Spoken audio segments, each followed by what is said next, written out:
श्री स्वामी समर्थ. श्री स्वामी समर्थांचा हितोपदेश. लोभाऐवजी धर्माने वागा.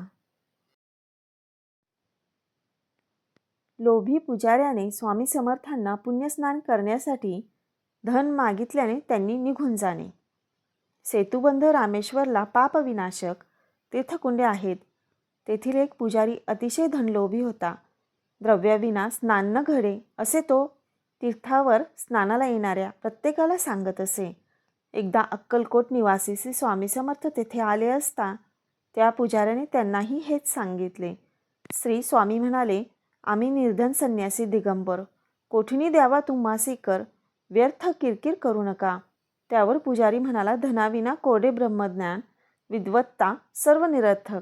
त्याच्या म्हणण्याचा अर्थ होता, ज्याच्याजवळ धन त्यालाच पुण्यस्नान घडेल. हे ऐकून श्री स्वामी समर्थ तात्काळ निघून गेले. 2. अचानक तीर्थकुंडात किडे पडणे आणि पुण्यस्नानाविना पुजाऱ्याचे उत्पन्न बुडणे.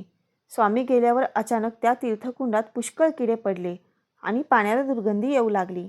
या दुर्गंधीमुळे कोणीही भाविक तेथे स्नान करू शकत नसे. त्यामुळे त्या पुजाऱ्याचे तीर्थकुंडातील पुण्यस्नानापासून मिळणारे उत्पन्न पूर्ण बुडाले.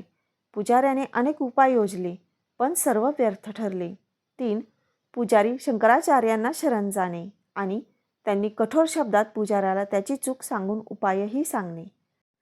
कंटाळून हा पुजारी शृंगेरी मठाच्या शंकराचार्यांकडे गेला आणि त्यांना घडलेला सर्व वृत्तांत सांगितला. आचार्यांनी योग समाधी लावली आणि त्यांना खरा प्रकार समजला. आचार्य पुजाऱ्याला म्हणाले, श्री स्वामी समर्थ हे कलियुगातील साक्षात परमेश्वरच आहेत. त्यांनी पुजाऱ्याला पुढील कठोर शब्दात समज दिली. धनलोभे पूजिता देव त्रिकाल, धनार्थ लोकांचा करिता छळ, ब्रह्मकुळी जन्मुनी कृत्ये अमंगल, आचरिता कैशी दुर्मती. आजपासून धनलोभ सोडून लोकांचा छळ करणे बंद करा आणि उपदेश केला. सर्व भक्तांचे आदरातिथ्य करावे, मृदू वचने संतोष व्हावे. सद्धर्मानेच धन आणि यश मिळेल. 4. पुजाऱ्याने स्वामी समर्थांना शरण जाणे आणि स्वामींनी त्यांच्यावर कृपा करणे.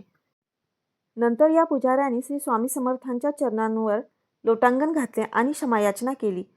श्री स्वामी म्हणाले, शंकराचार्यांच्या बोधामृताप्रमाणे वागाल तरच इहलोकी कल्याण होईल. भाव तसे फळ, जशी भावना तसा देव. स्वामींनी पुजाऱ्याच्या मस्तकावर कृपावरद हस्त ठेवला. त्यानंतर आपोआप ते तीर्थकुंड स्वच्छ आणि निर्मळ झाले.